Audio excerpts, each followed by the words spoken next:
Welcome to Guy and Helmer Unfiltered Kind of Filth. We are back to you. I'm your host, Helmer. With me is my co-host, as always, Guy. Noel. Guy, how are you doing? How are you doing I'm good. today? I'm good. How are you, Alex? I'm terrific. I'm great. I know you missed the show. Your life wasn't same without the show. We didn't It do it was for not. 2 weeks, Twas and not. you Uh, almost fell apart. You almost fell uh, apart. But nevertheless, we are back to you, and we have a very special guest. You saw him in the early days of the channel, the days when the channel was actually called something else, different name, but he is back. He is the creator of Max Joseph Film Person. It's Max Joseph. Max, how are you doing today? I am wonderful, so tired and enjoying my coffee, but I am very excited to get back into the film world and talk about all this stuff as I wake up a little bit.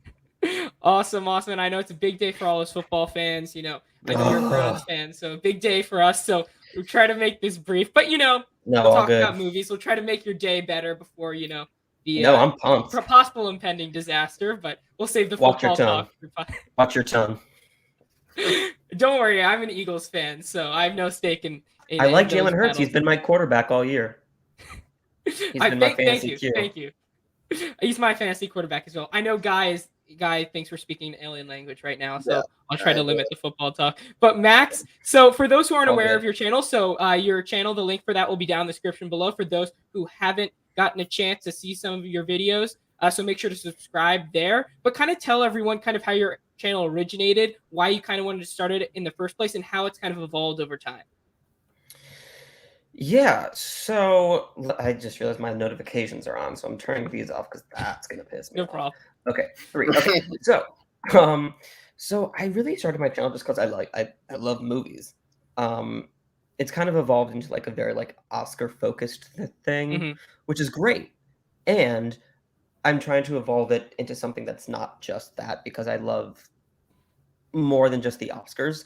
But the thing I really love about the Oscars isn't like who wins, who loses. It's about celebrating film. And that's the reason I like them. And it's not about, like on my channel, you'll never see me do a top 10 worst of anything. Yeah. Because to me that, and I don't judge people who do it. Like truly, I don't care. They're fun to watch. I get it. But like to me, I'm all about celebrating. And I think we need more positivity in life, especially when it comes to film. So I do that, and I have some covers, but like that I'm going to be singing with people coming up. A lot of them got postponed because I broke my back. Yeah, I heard about that. Yeah, sorry about it. I know it was like, sorry. No, thank you. No, it's all good. Getting hit by a car is no fun. So a lot of things have gotten postponed, but now that we're back and I'm able to like dance a little bit and like do things, I can actually like start to do things and edit videos because I haven't really been. I edited one Oscar prediction video in the last 2 months because I'm like, it's just too much work on my back. I can't sit up that long.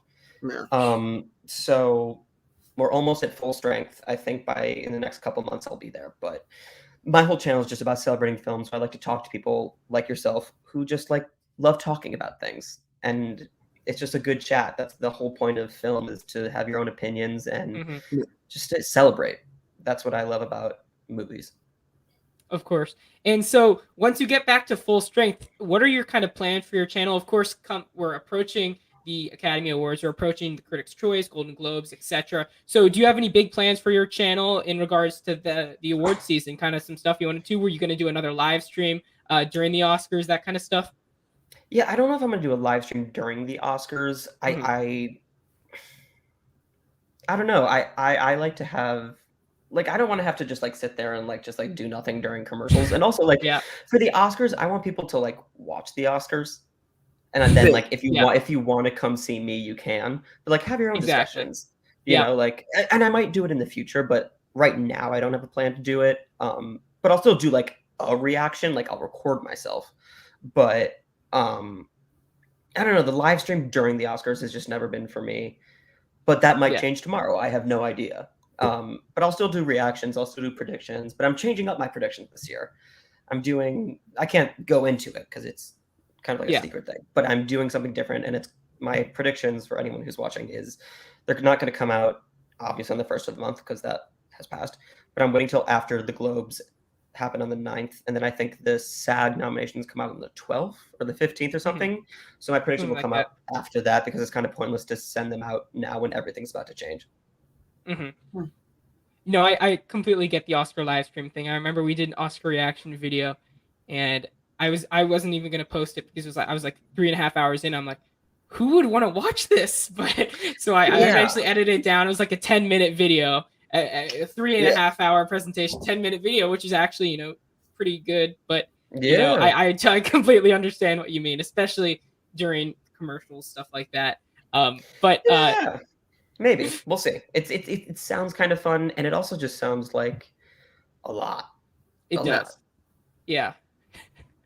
I know. I mean, I can't wait to see you when coming back to full strength, your channel back again, because it is truly great. Because I watch a ton of there are a ton of Oscar channels. You did a big kind of collaboration event. What was it? A couple months ago with a bunch of different Oscar at the end channels. Of the last Oscars, I did a bunch of I had the Oscar expert, I had the editor and the awards editor from Variety, Awards Watch, and Next Best Picture come in, and Awards Radar, and we all just talked about films, and it was awesome.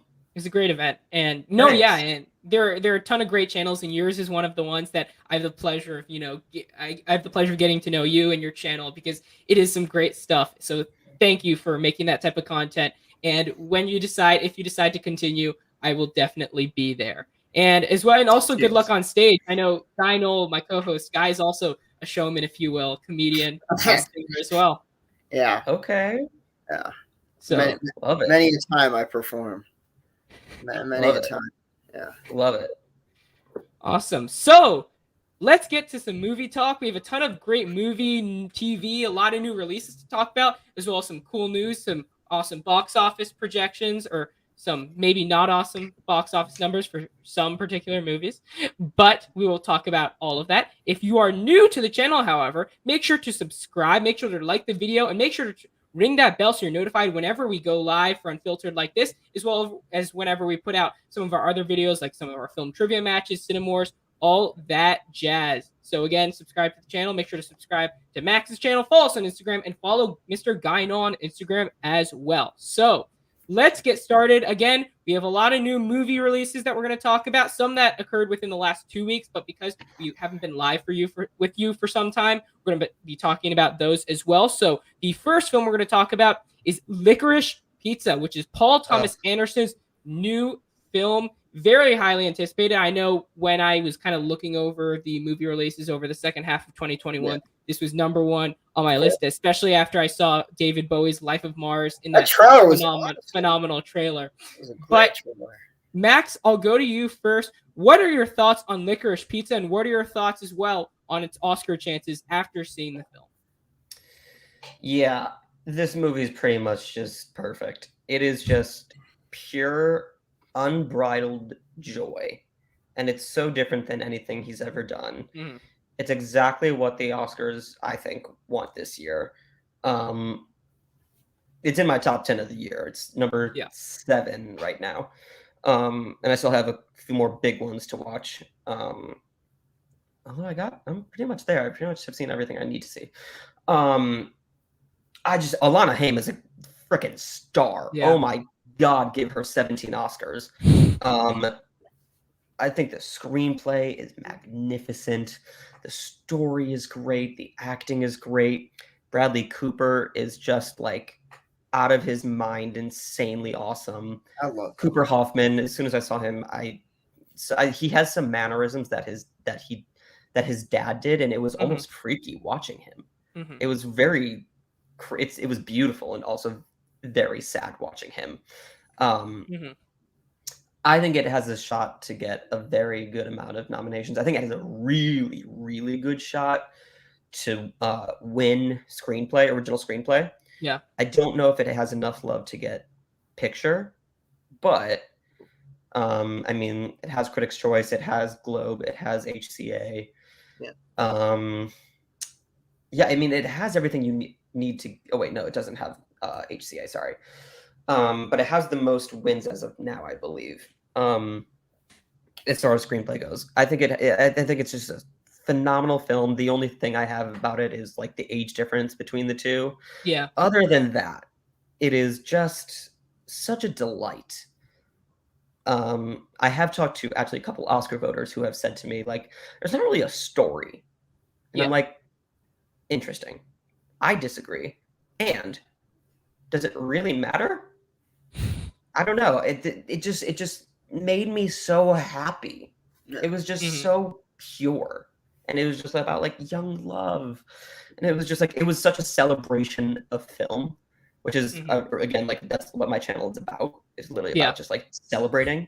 And that's kind of what this movie did for me. So that's why it just like ranks so high up out of like the whatever movies I've seen. What do you think? I really like Licorice Pizza. I don't think it was on my edge of my top 10. I think it was like 14 or something when I did my list. And despite I think it's kind of unfair because my expectations were #1 film of the year. It didn't reach that, but I still really enjoyed the film. Paul Thomas Anderson's one of my favorite directors, and there's so many. This film is basically a very complete film. Johnny Greenwood's score, first of all, it's a mix of Greenwood's score. Yeah, he's done a lot of great stuff this year, so it's like, oh, another great Johnny Greenwood score. What's new? But his score is great again, and that paired with the soundtrack as well. So just like, come on, it's so good. I've been listening to it. It's so freaking good. Johnny Greenwood is gonna win. Actually, no, sorry, Hans Zimmer's winning. But Johnny Greenwood's number 2 4 score. Yeah. So, anyways, yes, the music. It's awesome. The performances, I completely agree with you on Alana Haim. And I think I heard before I went into the film that she was the best part of it. And I was like, okay, well, we'll see, because it does have a phenomenal cast and it is a PTA film. So is she going to be the best part of the film? And she definitely is. In her first ever film performance, I thought she was the best part of the film, for me at least. This is, again, Cooper Hoffman was great. I'm not trying to.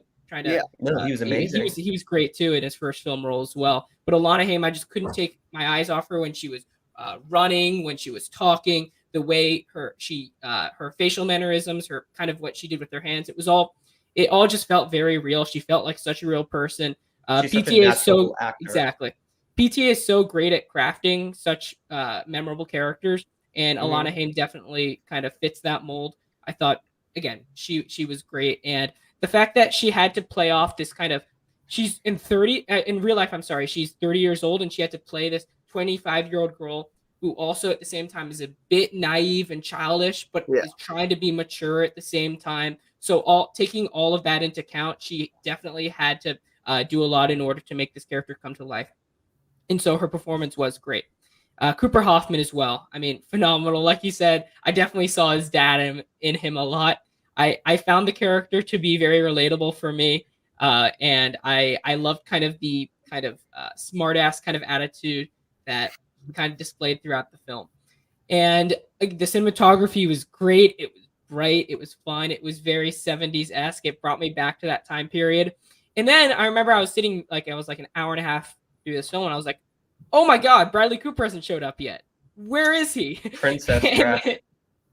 And then he shows up. I think I said the same thing about Sean Penn, but Bradley Cooper was the guy I most wanted to see out of that cast of actors. And John C. Reilly. Oh yes, I was about to. Yeah. Oh my phenomenal performance, Oscar worthy. What? Yes, he was wonderful.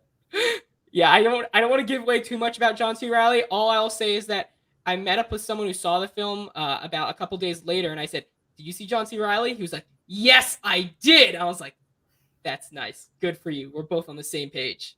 That was like one of the best performances he's ever given. And he plays very I don't want to give away too much, but he plays a very classic cinematic character. Take that into account when you see this movie, folks. Spot John C. Reilly. It's like, where's Waldo? Spot John C. Reilly. Yeah, makeup team deserves an Oscar. For sure. But Licorice Pizza, I'm probably forgetting a lot about the film, but it's a great film. I suggest you see it right away. I mean, you can see No Way Home 5 times, and I definitely recommend you do that as well. But also see Licorice Pizza. So that's out in theaters, so make sure you check that out. The next movie release we're going to be going over is Don't Look Up, which premiered on December 24th, I believe, Christmas Eve. Yeah. So I'm going to go to Guy first because he has been a bit silent this episode thus far. Guy, what were your thoughts on Don't Look Up? I don't like this movie. I don't like it. I don't know. It's like, look, man, like I love Adam McKay. I think he's great. He has made a lot of my favorite movies, but this one, it just, I didn't find it very funny. I did see there was a lot. I get he was trying to bring out a message, which I understand, and I love the message, but like I was kind of at the same time kind of like, this is not very great. And it sucked because it had a great cast. It had a really good cast, and it was a cast that a lot of people were excited to see, like, gelling together. And then I just found it to be very boring, and kind of tedious, at times. It just, to me, was a lot of mishigas, and I didn't like it. I didn't like it very much. I didn't think it was funny. I thought it sucked. And then that's my opinion. No offense, Adam. No offense. I can't say I'm familiar with the term you just used, but let's go down. Mishigas? Yeah. I got sorry, you. Yeah, he understands. Yeah. Let's go down to Max now on your thoughts on Don't Look Up. And I know I'm probably in the minority. I really liked it, and I did not expect to, because like I really try and never talk badly about a movie ever. I don't like to do that because I just don't. That wasn't a dig at you, Guy. I'm so sorry. I didn't mean to say that. No, you're fine. You're fine. You're fine. Yeah. I really didn't like Vice, and I really didn't like The Big Short. So I was like, I don't know. But you also made Anchorman, which is one of my favorite movies. Yeah. And you made Step Brothers. Step Brothers and is Talladega Nights. Amazing, man. Step Brothers is and Talladega Nights, which is underrated. You also made, Anchorman 2, but like whatever. So like Step Brother. Well, Anchorman 2 still has that one scene. That one scene in Anchorman 2, the legendary fight scene. Yes. I honestly don't even remember it. No offense to him. But great scene. So point being, his last two Oscar movies, which have gotten a lot of Oscar love, yes, I didn't love. And so I saw this cast and I'm like, this is like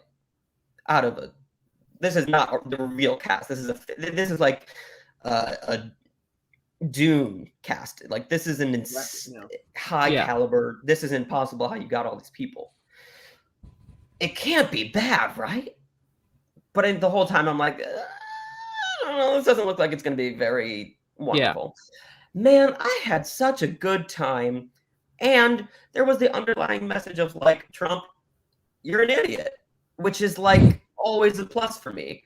Yeah. Because the whole point, I mean, how I took it, like besides global warming, is like, if you get your head out of your tushies and just look up and smell the roses, you'll see that the people who had been leading us are morons. Yes. And so that whole time, I'm just like, oh, this is great.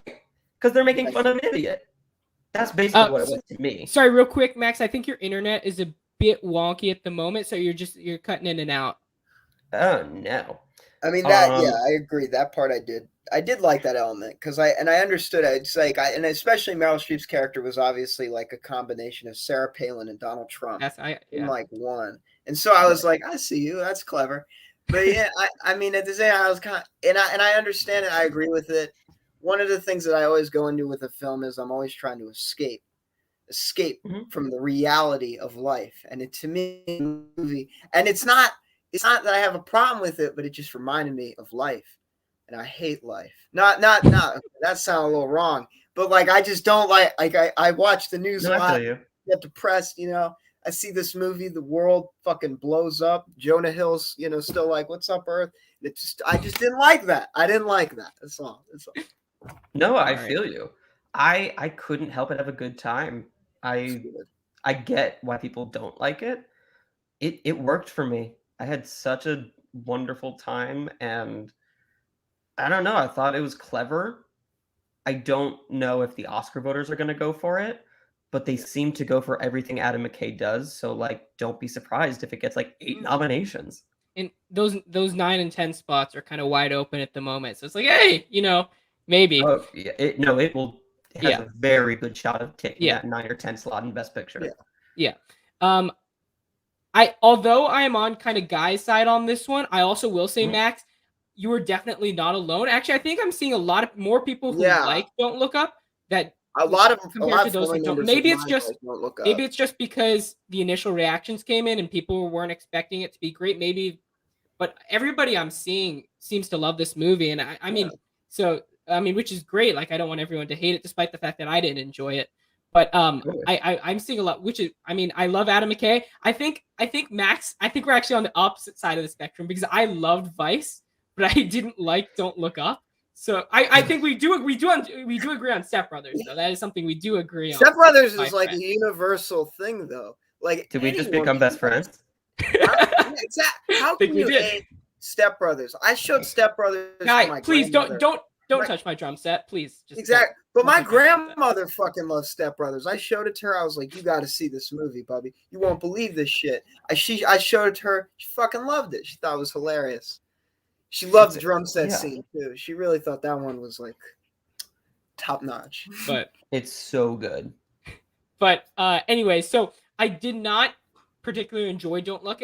I think although the message was there for me, I simply just didn't kind of come together comedically for me. That's just kind of it for me. I just didn't find it very funny.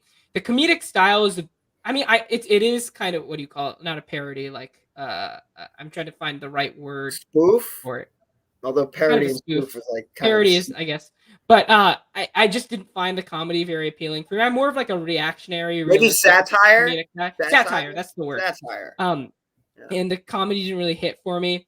Some of the characters, like I put on my Instagram recently, like Mark Rylance's character.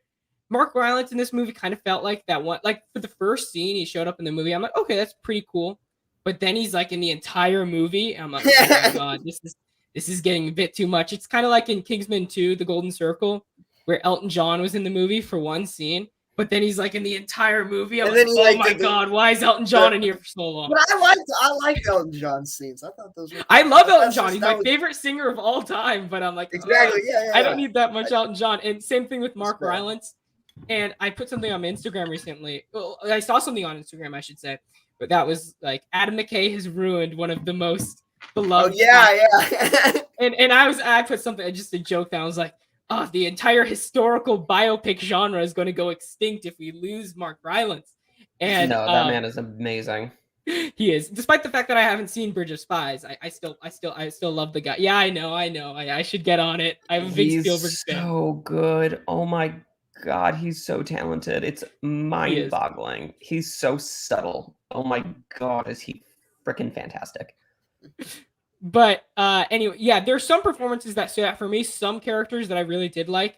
For example, Tyler Perry and Cate Blanchett as the anchors, I really liked. Leo, I thought was okay. It was a lot of panting, a lot of kind of reactionary stuff from him, which is kind of a bit what we saw in Once Upon a Time in Hollywood, but in that movie, a lot more kind of fun. And some of the other performances, I thought Jennifer Lawrence was okay. Meryl Streep, I'm the biggest Meryl Streep fan in the world. Well, maybe there are some others that rival me, but I didn't particularly like her performance in this film. It just didn't really hit me the way I wanted. I didn't even did I dislike the character like a bit, but not to the level I kind of wanted to dislike the character. And for me, just altogether, the editing was also kind of off for me. And I will say, Nicholas Bertel's score was really good for this film. He also composed Succession, which Mr. Guy just finished. So and Adam McKay produced. Yes. Oh, that's true. Yeah. Good he also did The Big Short, Vice. Moonlight. He should have won an Oscar for Moonlight. Yeah. Did he win an Oscar for Moonlight? I don't think he did. I don't think so. No. I don't think so. No, because nonetheless, the man is very talented. I think we can agree on that. But despite the fact that we were a bit mixed on Don't Look, make sure to watch it. It's on Netflix now. Check it out before Oscar season. Again, I don't want to tell you not to watch it because I didn't enjoy it, because a lot of people like Max and others did enjoy it. So definitely watch it. See what you think for yourself. Yeah, what I always say is, if you see something that looks good, just watch it. Like, even if a critic or someone you follow says don't watch it, like it's terrible, I just watched it for you, it's like, no, shut up. Watch it if you think it looks good. Listen to them and form your own opinions. That's what this is about. Yeah, for sure. All right, now let's get to one more movie release I want to talk about quickly. I know you guys haven't gotten a chance to see Red Rocket yet, so I will talk about this briefly. So Red Rocket was that type of movie where when there was a bit of controversy surrounding the age difference in Licorice Pizza, I heard some people who watched Red Rocket saying, "Wait till you see Red Rocket." And I was like, "Oh my god, what is it in this movie?" And the movie, it's a unique movie, and it's definitely has. I've seen certain people within the film Instagram community posting about this movie and getting some backlash behind their love for this movie because of the controversial age difference between the two leads in this film, and it's hard to talk about because I don't really. It's not really justified, but it's also a comedy, so I don't really talk about the age difference. It's a very weird type of movie. The only reason I think this was on people's radar was because Sean Baker directed it. Sean Baker also directed the Florida Project, which is regarded as one of the best movies of the 2010s. I can tell Max loves the Florida Project. He also directed Tangerine as well. And so should have won an Oscar for that. No, he was terrific.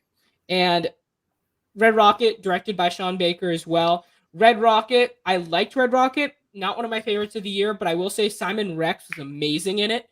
For those who don't know what Red Rocket is about, because it is a smaller film, it's about a washed-up porn star who moves back to his hometown in Texas, where he's kind of met with a certain level of animosity, and that's what it's about. And I think it's rated R. It might be NC-17. I don't know. Regardless, it's a good movie, but I can understand if certain individuals found it problematic.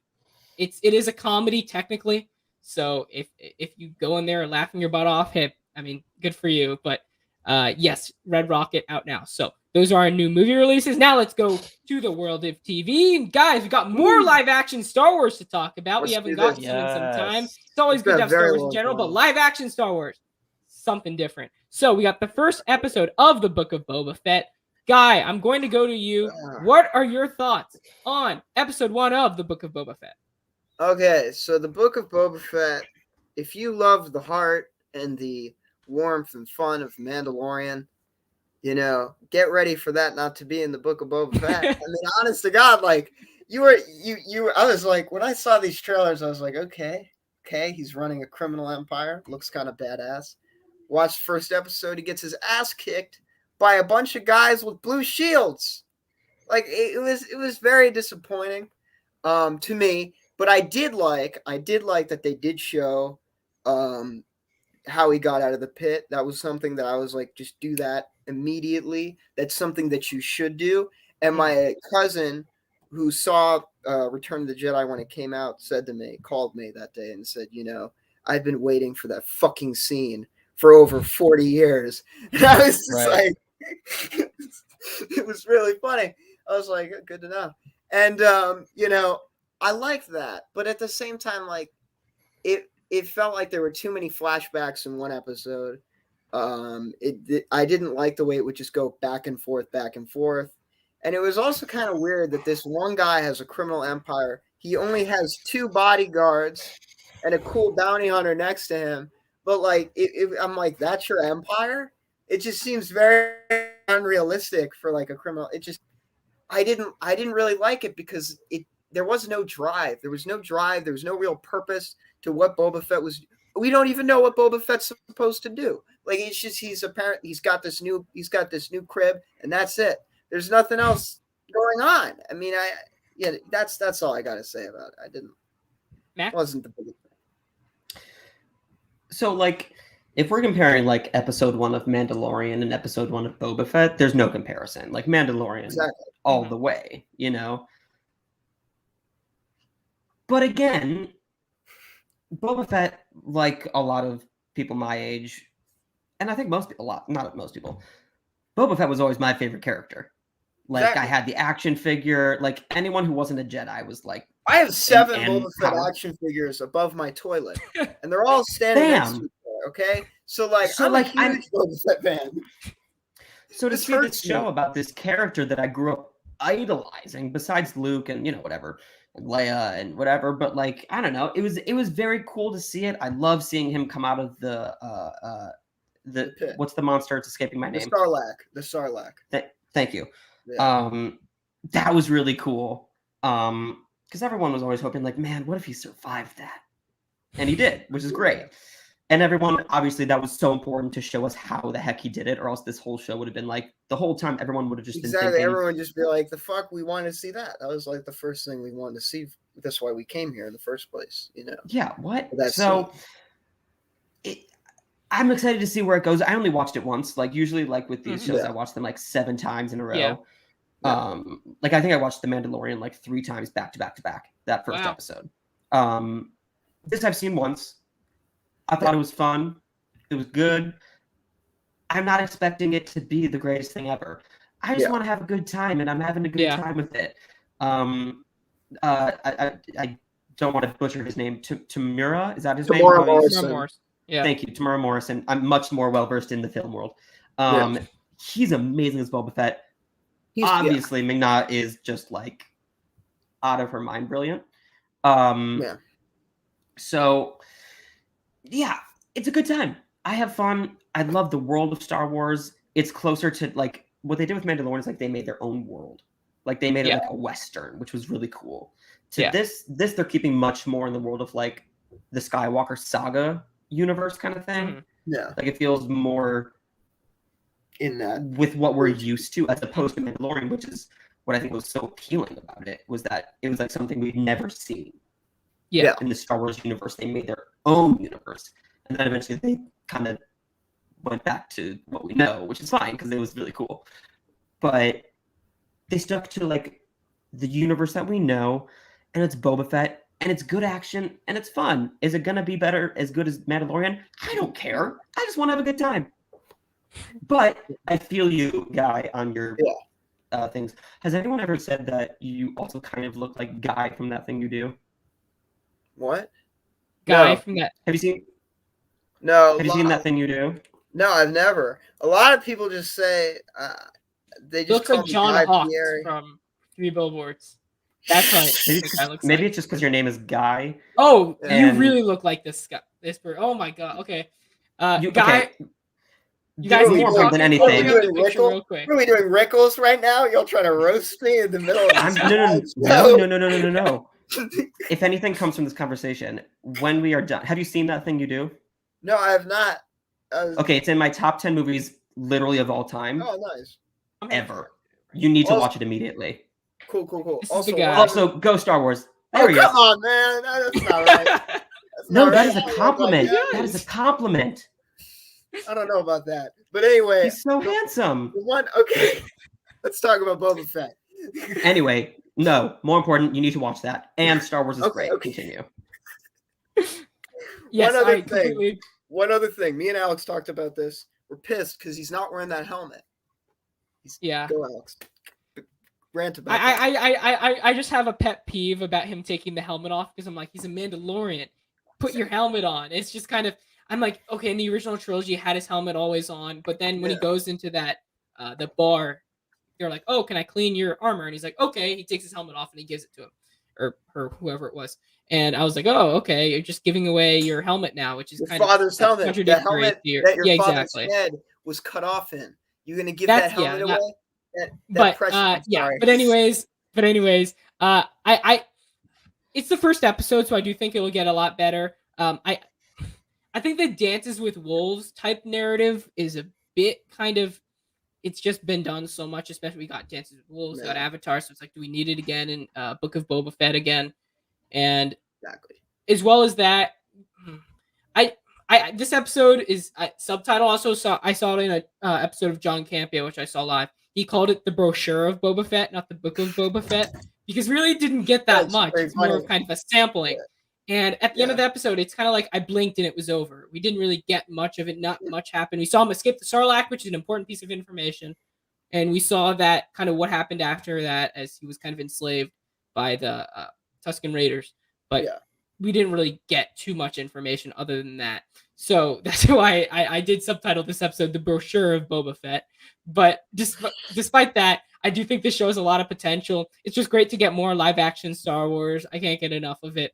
There are some great moments in this episode, like when they fought that thing that came out of the ground in the desert. that was really, really, really brought me back, as well as the moment where Boba Fett kind of shot that guy with the rocket when he was like climbing, and he shot him with the rocket and he exploded. That entire fight scene I thought was okay. The one thing I told Guy this before, I was like, he has a jetpack and he never uses it. The scene where the shields are crowding around him and he's a jetpack on, and he could have just gone up and shot a missile from there, get the high ground.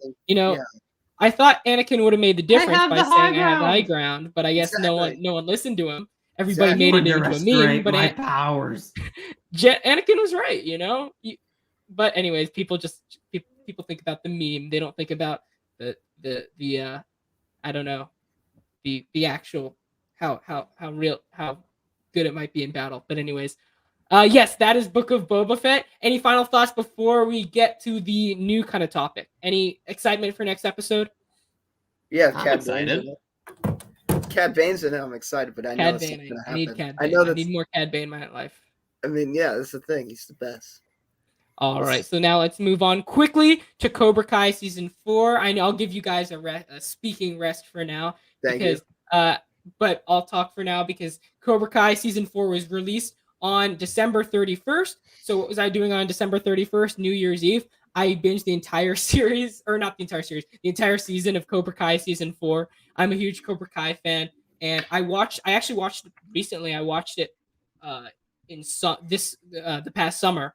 And I was like, holy crap, this show is so much better than I ever thought it would be. And it's not like I have a nostalgic connection to the original Karate Kid. I think the original is really good. And I think the sequels are actually not bad.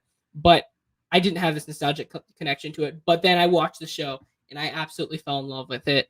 The show is amazing. The characters from the previous Karate Kid movies are great. The villains are great.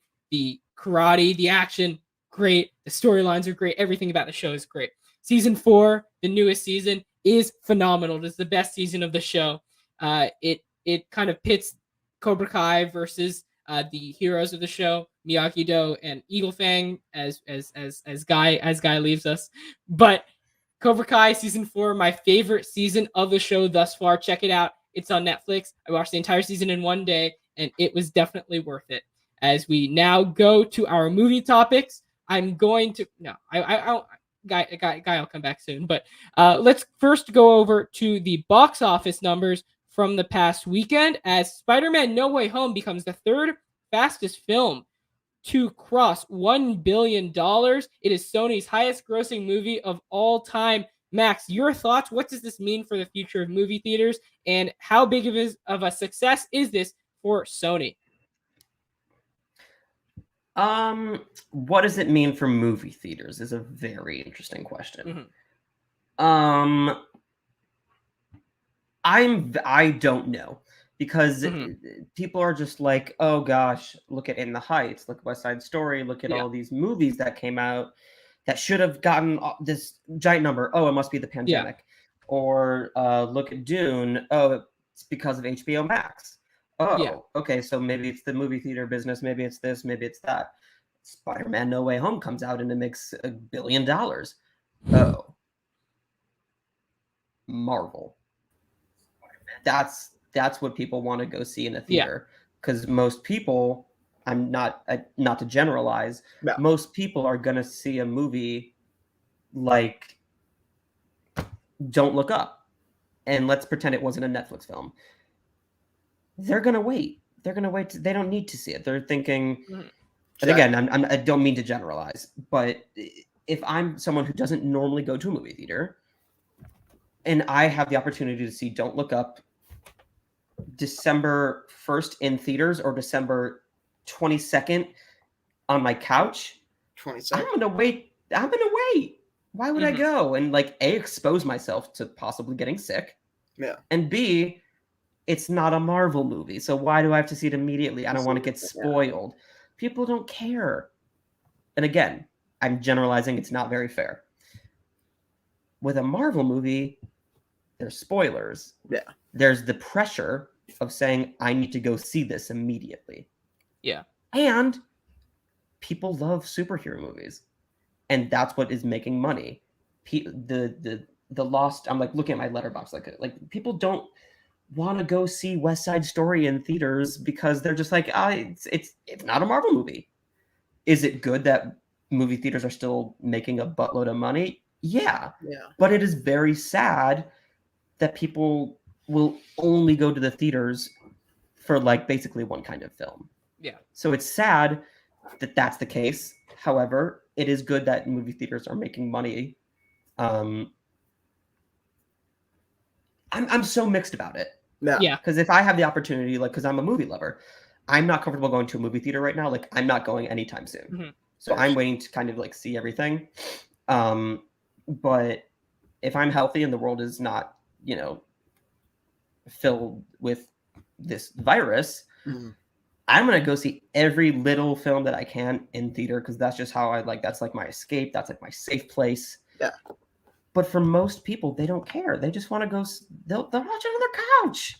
It's easier. They can pause. They can go eat dinner in the middle of it and go to the bathroom and not miss anything. You know, like I get it, but not a Marvel movie. Exactly. Yeah. So I completely agree with what Max said. It's it's a good bad scenario, win-win or win-lose situation, I should say, because I think Paul Thomas Anderson spoke about it recently. He said, despite kind of the recent hatred toward, or not dislike of animosity towards comic book movies from other filmmakers, he mentioned how, hey, movies like No Way Home are going to save the movie business. They're going to be the ones that enable us to continue making movies, which is good on one hand. Like, it's good that there are certain movies compared to none that are making money. And I completely agree with Max on that front. It's like a Halloween shop. They don't really make a lot of money year round, but the day before Halloween, then the day of Halloween saves literally makes them enough money to last them throughout most of the year. That's kind of like No Way Home. It's like they can survive, and then these big blockbusters happen, and that makes them thrive the rest of the freaking year. Yeah, and I mean, I think the one thing is that a lot of films don't have that this one does, like you said, is that it has connective tissue. The MCU is currently the biggest fictional story on the planet right now. It is the most popular story that people want to tap into and watch. And if you miss one piece of that puzzle, you're fucked. Like, at least that's what the mindset is.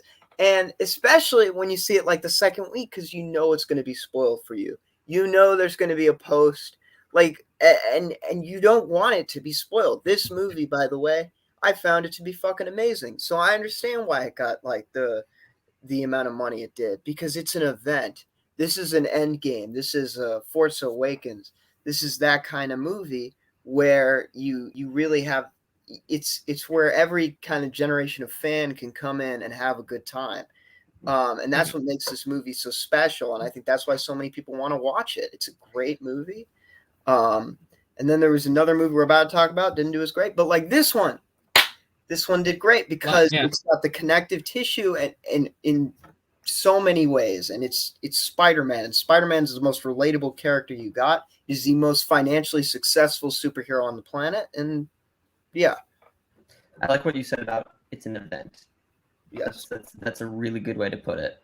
Yeah. Seeing these movies is an event. Like, you look for, like, I don't know when most movies come out. I know when a Marvel movie when you're going to see an MCU film. I know that the world better get their shit together by May for Doctor Strange, because I need to see it in theaters. You know? Yeah, I agree. And I have to see that in theaters. Yeah. I would like to see everything else in theaters, but like, I better see that new Doctor Strange in theaters in May. Yeah.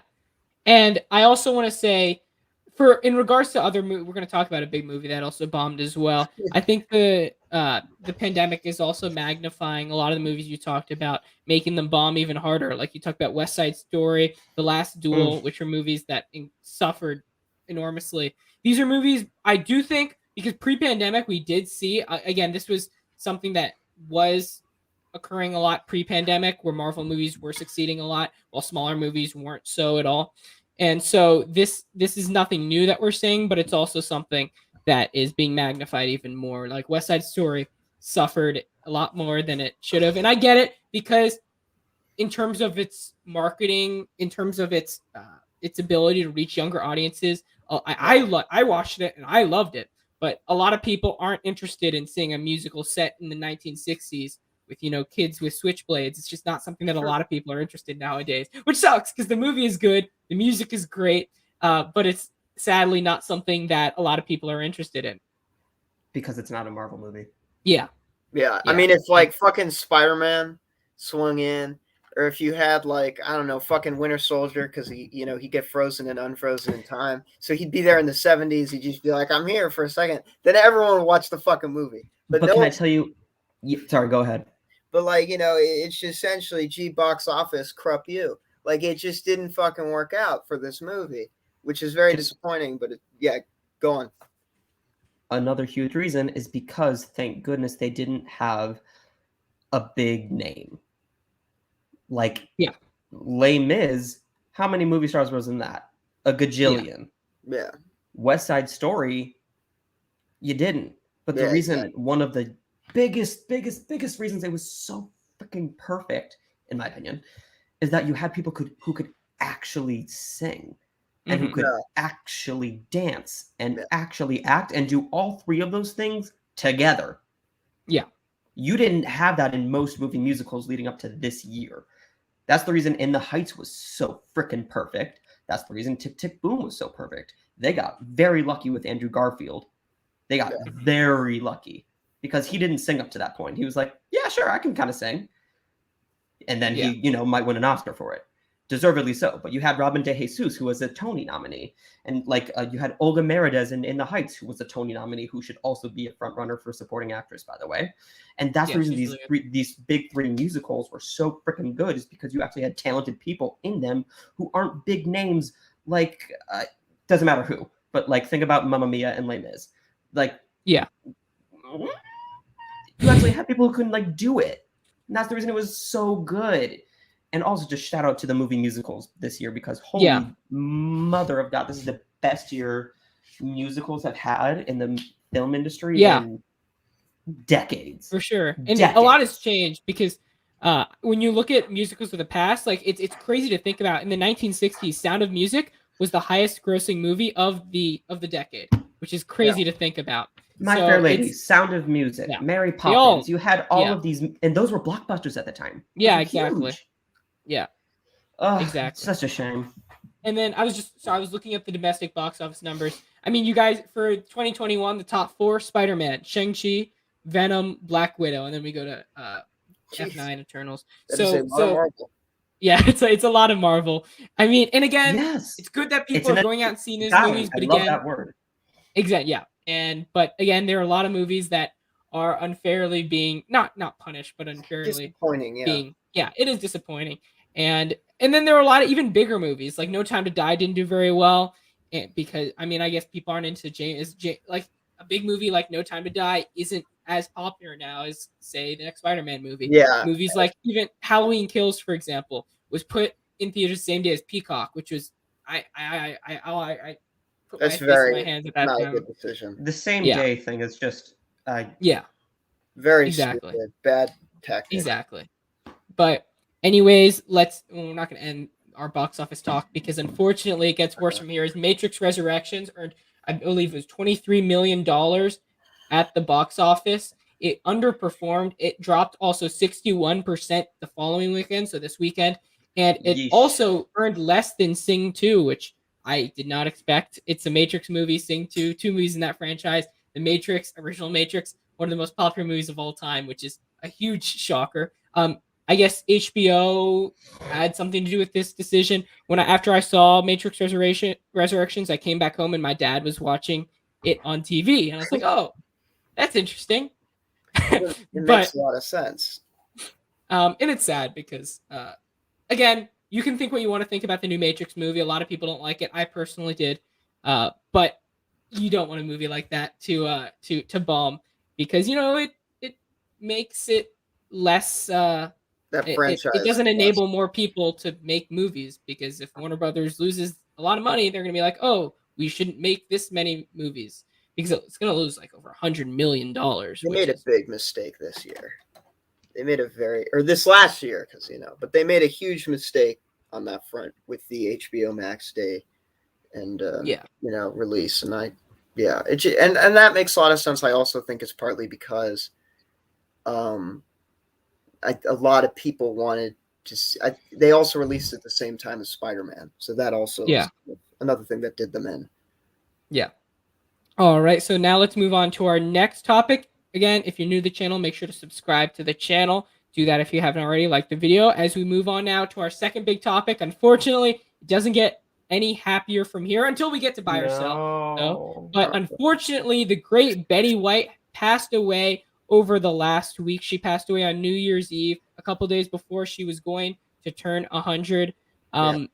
Guy, I'll go to you quickly. Your thoughts on Betty White? This one really hurt. I don't know. It's for one because I feel like Betty White, and I have not watched a lot of TV shows that Betty White has been in, but she's always there. Throughout my life, you've always she's in ads, she's in everything, and Betty White was always kind of she was always in the back. She's always on TV, always somewhere, and everyone was so excited. And it sucked because she was doing all those interviews about how excited she was gonna be to turn 100, and it got me very sad.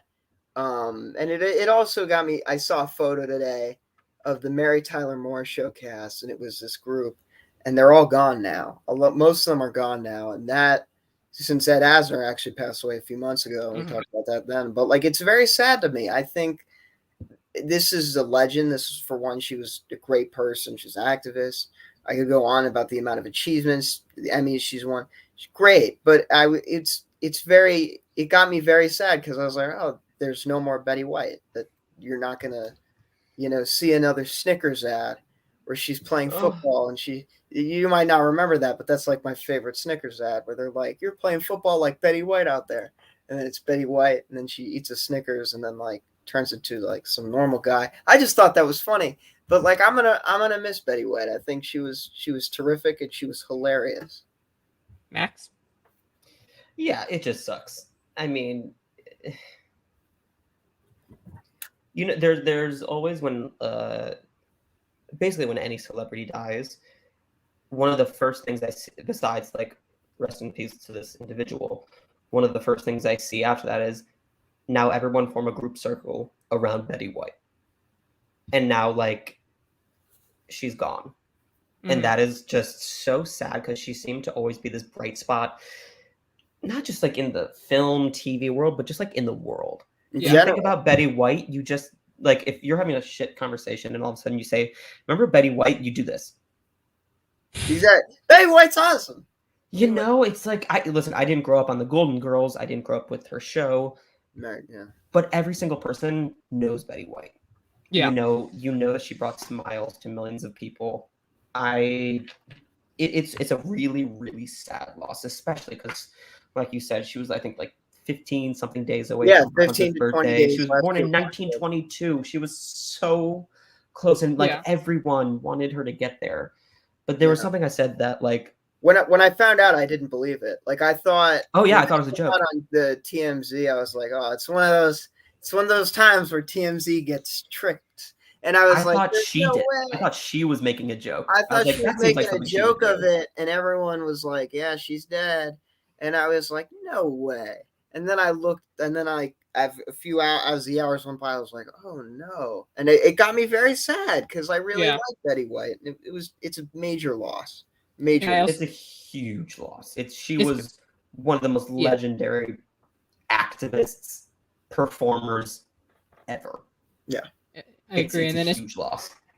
Like Max said, I did not grow up in any of her shows really, but just the fact that I know her name, just the fact that a lot of people know her name, despite not maybe seeing her in a lot of her different projects that she was in, and just the fact that again she was born in 1922, a very kind of hard time for a woman to promote herself to be someone to be like a household name, and she was able to grow into that someone that was a household name, which is. And it's another thing. You look then, especially at that time when she started acting, and it's really sad. Actresses after they turned 30 or 35, no one would remember them. They'd all be forgotten.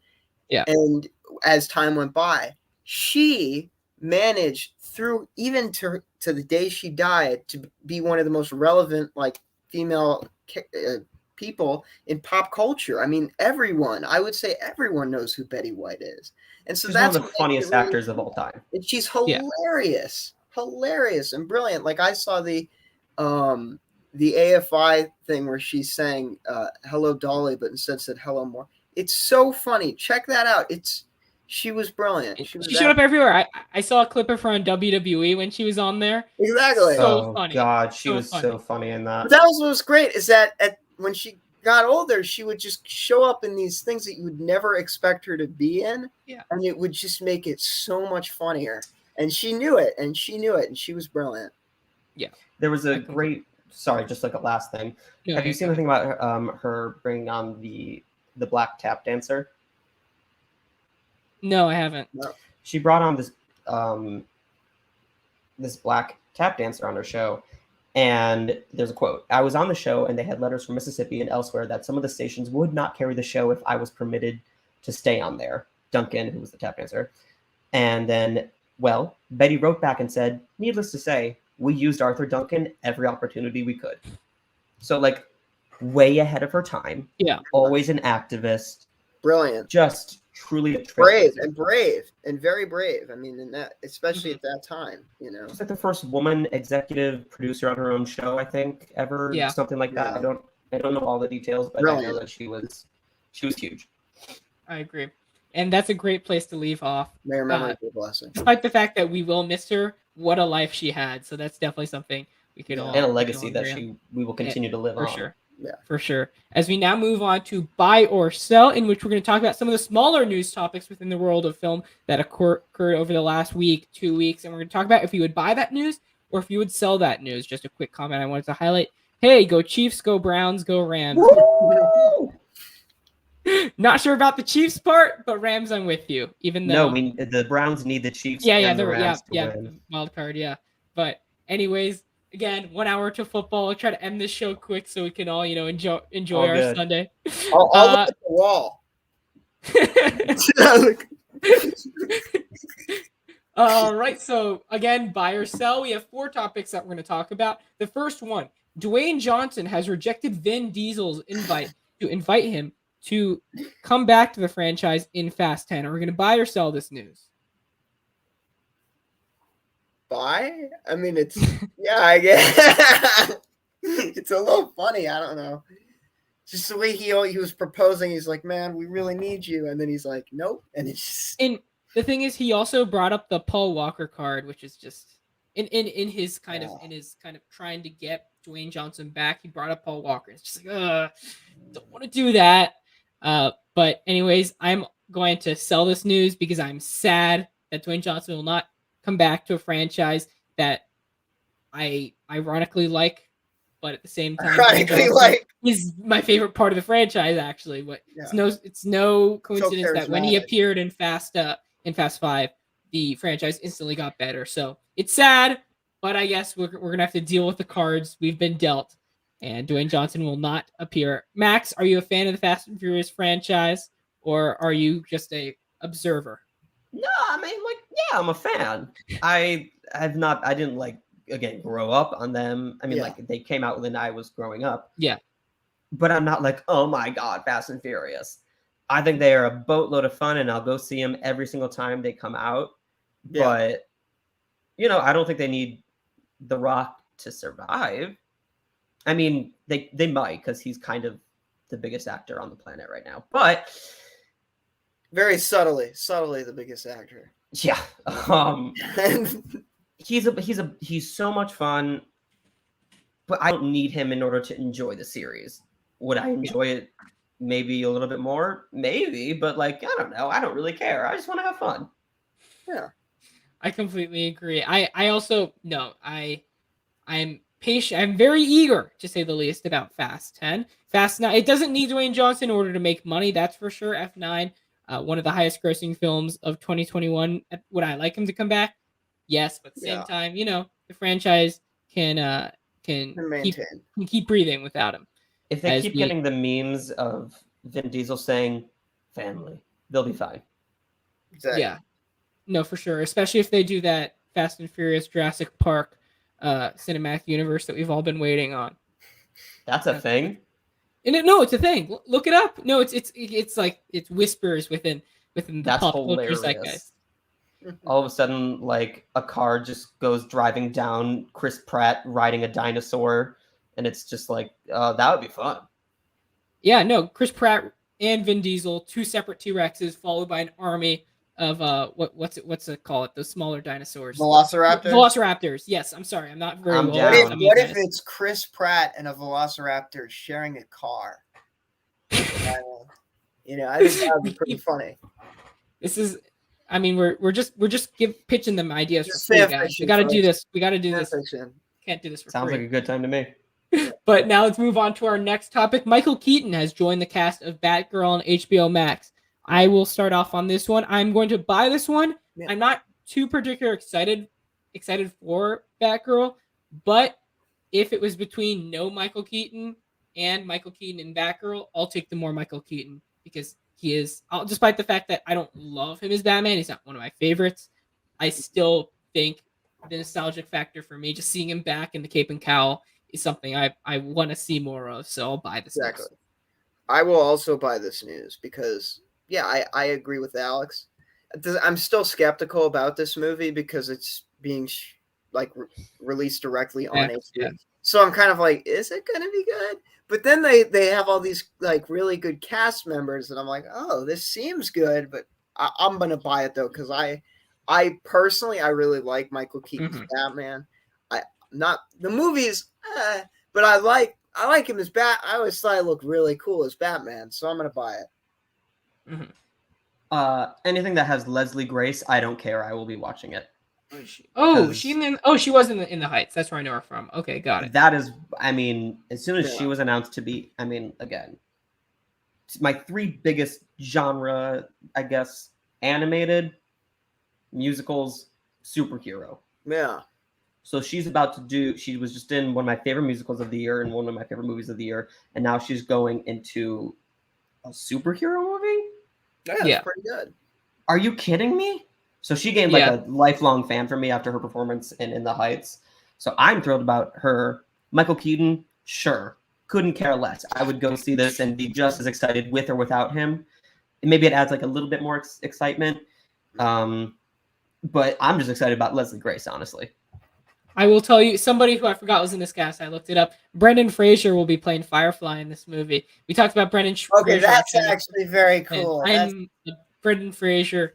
And when he made, especially when we talked about it on the first show actually of Unfiltered, the video that he was on where he got started to tear up about. Also, J.K. Simmons, come on. Yeah, exactly. J.K. Simmons, I was talking about this before. You see J.K. Simmons everywhere. So seeing him in other movies, just like, okay, more I haven't seen him in this. I see him every Sunday in the State Farm commercials as well. So, but Brendan Fraser is a hot commodity right now. He's someone I love The Mummy, so he's someone who I've been waiting for to. I'd love everyone loves him as Firefly though. That to me seems like it's a good casting. It's very unique, and I really want to see what the design is going to be for that movie. Yeah, Firefly wise. For sure. Now let's move on to another piece of news from the DCEU. Michael Shannon will be returning to his role of Zod in The Flash. I believe also, I'm forgetting her name, the actress who plays Fiora, who was kind of his sidekick in Man of Steel, will also be returning in The Flash. Yeah. Guy, are you going to buy or sell this news? I'm going to buy it because he was really good in Man of Steel. And I love Michael Shannon and everything he's in. I think he's one of the best actors in the business, so I'm gonna buy this. Yeah, Max? I'm with you. I love Michael Shannon. That man is one of the most underrated actors on the planet. I think he is absolutely outstanding. Great in everything. And he was so freaking good in Man of Steel, which is again very underrated. I think people don't like that movie, and I'm like, I love that. Yeah, I don't think it's the end of the movie itself, but I know the performances are pretty good in it. I think Michael Shannon especially. I love Man of Steel. I love Man of Steel guy. Yeah, I know. Big Man of Steel defender. And I love Michael Shannon in the role. And I don't know how he's still alive, but continuity. If they can bring if they can bring back Boba Fett, they can bring back anyone. Maybe he reverts from Doomsday back in his side or something. I don't know.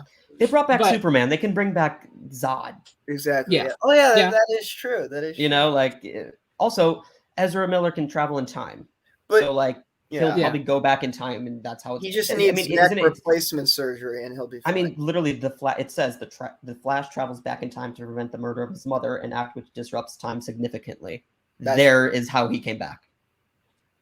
Yeah, I have a feeling I have a feeling it'll be like 2 minutes, not even 2 minutes, kind of just one scene and out. Might be a continual reoccurring role, but I have a feeling it'll be a cameo, which is cool nonetheless. I mean, I didn't expect him to be in this movie at all. So just the fact I think this is going to be the turning point for the DC. Is this going to be like a multi? It looks like to me because of the way they're casting. The multiverse is hip now. There's going to be a multiversal Justice League, and then there's going to be a multiversal Legion of Doom. Because it seems like they're stacking up the villains in this movie as well as the heroes. If they're bringing in Shannon, and also the Reverse Flash is definitely in this, so I could see them bringing in like a lot of different.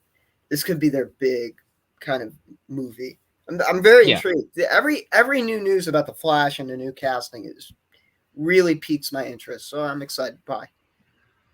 Of course, now I'm going to buy this news because I love Michael Shannon. As we move on to our last topic of buy or sell, a Vincent D'Onofrio Kingpin update, because ever since the finale of Hawkeye, everybody's displaying updates on Vincent D'Onofrio. He did an interview recently where he talked about how his Kingpin is the same one in the Daredevil universe. Guy, you're going to buy or sell this news? I'm going to buy this because he's awesome.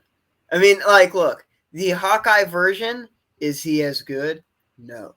But I love the fact that he is more comic accurate so that then we can actually see him fight Spider-Man. The fact that he can take more physical punishment shows that he'll most likely be able to fight Spider-Man. It is obviously, it has to legally be altered somewhat because of Netflix still owning that version of Wilson Fisk. You're going to have to change up like a bit of it. I saw a video on this. You have to change like at least like 25% of the character. Oh, I didn't know that. Yeah, that's what they had. They had to do that for that's crazy. A few different characters.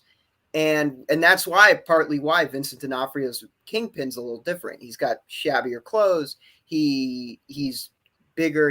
He's more of a like brute. He's still he's still kind of the same performance, but they have to move it in a different tone. Wow. But I'm gonna hands down buy this. I can't wait to see more of him. I think he's in my opinion the best Marvel villain in the TV shows and in movies. I don't care. He's amazing. He was so good. I want to see more SUV doors getting slammed in. I'm excited to sell. I'm ready for this. Yeah, I remember yesterday my dad was watching The Eyes of Tammy Faye. Oh, he's and I walked in. I was like, "Oh, did you know Vincent D'Onofrio's in that movie?" And he was like, "Oh no."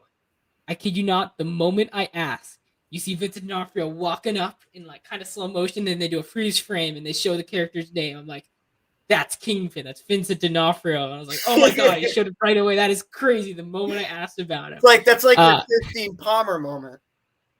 Yeah, no, about that again. But it was again. It just kind of reminded me of my love for Vincent D'Onofrio and this character. And I just hope that they continue to do stuff with the character because I love him and I love Vincent D'Onofrio's portrayal. He's one of those characters, and I don't say this lightly. There are only a couple of these where there's no other actor that could play this character. Like no other actor. And Vincent D'Onofrio does a great job, so I'm going to buy this. Max, we'll go to you before we end the show. Close it up. Are we just buying this piece of news that like what's your question again? Like buy as in, are you excited about the news? Hell yeah! I mean, how could this whole time I'm like buy sell? I think I zoned out for 5 seconds when you were explaining buy or sell. Yeah. Am I excited by this? Oh my god, yeah! In general, I hope they bring the entire Netflix cast. I most hope they bring Jon Bernthal.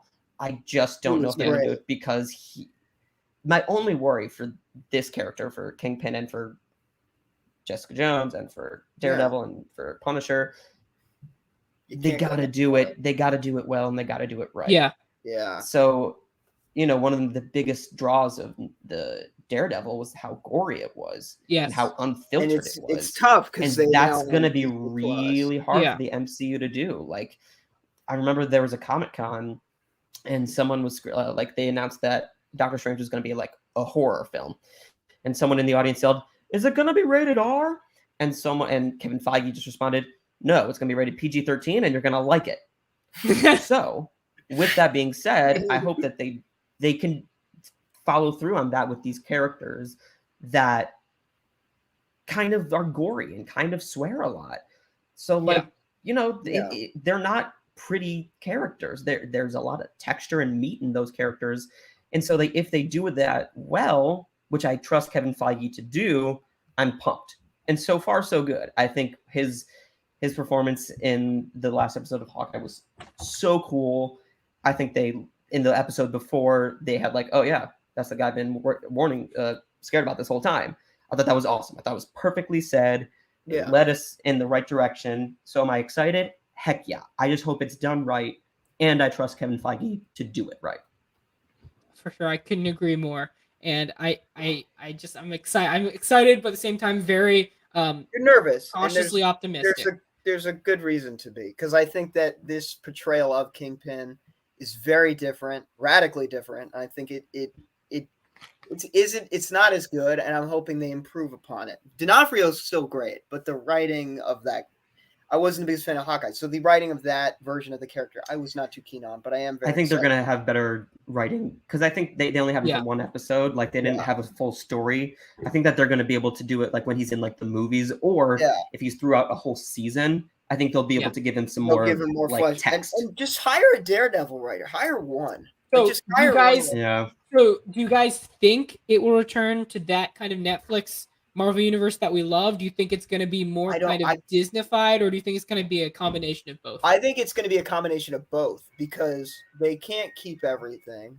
That's just the way it is. Though I do think they're going to alter some of these characters. With Punisher, I unless they make it like a Hulu spin-off show that is definitely connected to the MCU, I cannot see John Bernthal coming back, because it's just like that's a really intense character. But it's really that is the most intense character I'd say in the Marvel universe, like, because he's so grounded and he's so real that I could see them bringing up back. They've obviously brought back certain characters already.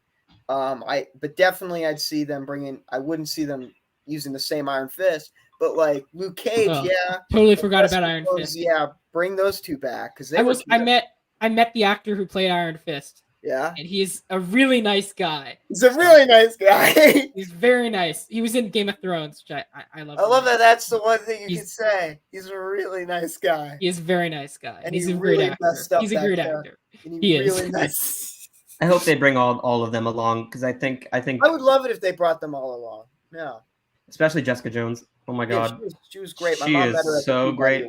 And if they I just want to say this: if they somehow get David Tennant, Purple Man. Well, that's the other thing. They could bring back David Tennant, because this is that would be the smartest move they've ever made. And they could make him more like comic book Purple Man. So I mean, there's a lot. Like actually purple.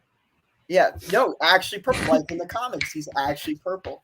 That's what's kind of exciting, is that I think Feige's like, I love these castings. I'm going to put them in the show, but at the same time, I'm going to redesign them. I'm going to make them more comic accurate. It could make it very unique and cool. So there's so much potential with these characters. There's a lot of potential. Yeah, for sure. All right, so that's going to do it for Buy or Sell. Again, if you're new to the channel, make sure to subscribe and like the video.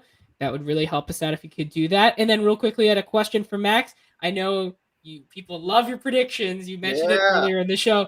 Do you have a set date yet? Or are you still looking at kind of the editing process, that type of stuff? So, you know what? Whatever. After I am going to release them. So Golden Globes are the 9th. So in 8 days, 7 days, today's the 2nd. So in 7 days, the Globes are happening. If I release them today, that's kind of pointless, because everything's going to change then. And then I was like, I'll just release them right after the Globes. Oh, wait. SAG nominations come out like 2 or 3, 4 days later. So I'm waiting till after the SAG Awards. But if you are here, you will get your first, whatever this is, a special announcement that it's going to be very different. And I will be having very special guests. Ooh. I cannot say more than that. But it will be really fun. And you know how at the very beginning of all of my shows I say, or else this video would, I don't want to go too much into depth about these videos, or else they'll be like 8 hours long. Yeah. This one is going to be long. That is all I will say. But I'm very excited about it. And it's going to it'll be after the SAG nominations come out. That is all I can say. Thank you for your question, Anik Baisha. Is that a Mulan? I'm aggressively bad at saying someone's name, so I apologize. Anshit Baisha. I think that's. Thank you for your question as well. So thank you for that. Thank you for being in the live. Thank you everyone for being in the live chat. But Max, before we leave, where can everyone find you real quickly? Your channel, your social media, all type of stuff. Yes, my channel is Max Joseph Film Person, and then you can find me on Twitter, Instagram at mjoseph492. Yeah. Awesome. And Guy, where can everyone find you? And Letterboxd. Oh, Letterboxd as well. Yes. No, I follow you on Letterboxd, which is great on that as well. If you can find me on Instagram at addict_LegoFigs, and then you can find me on YouTube addict_LegoFigs. Oh, whoa! Plug in that channel. Because now I'm that's a new link I have to put in the description. Yeah, exactly. Whoa! What are you doing to me? Added a YouTube channel, added some finesse, added some sophistication to my brand. Hey, the Guy Knoll Standard. Yes. All right, and then as always, again, subscribe to the channel if you haven't already. If you think this is just at the tip of the iceberg, folks. If you want to see some of our other sin-related competition, go ahead. We have a ton of other stuff. I also want to thank you guys. My top 10 movies of 2021 that I did. It seems like everyone really liked it. It's the most popular video we've done on the channel in some time, actually. And thank you all for checking that out. It's just an honor that you guys actually cared, because I don't usually do movie reviews lists, that type of stuff. But it's just an honor that you guys actually cared about what I had to say about movies. So thank you, everyone, for watching that. It's still available. Like that video so we get more of those. Because I watched it yesterday. I was like, damn, this is a really good video. Thank you, my friend. And I think that it's cool to see Alex doing his own thing. So go leave this right now because this is live. You can check it out later. Go watch that Alex Helmer rating 10 and subscribe to Max Joseph's YouTube account. Subscribe to this YouTube account, and doggone it, subscribe to my YouTube. Too much. Account. I know it's a lot of subscriptions, but it's worth it. I mean, you guys are subscribed to Disney Plus already. You're subscribed to Netflix. Exactly. 3 more for free. We're free. But we're free. Yeah, I was gonna say one's free. We're like a free trial for infinite time. Okay? They're like a week or a month. Us, we're good to you. You know. That's right. Hey, thank you for having me. Thank you for being here, Max. It's been a pleasure. So much fun. Thank you for coming on. And as always, everyone, have a nice Sunday. Have a nice week. And ciao.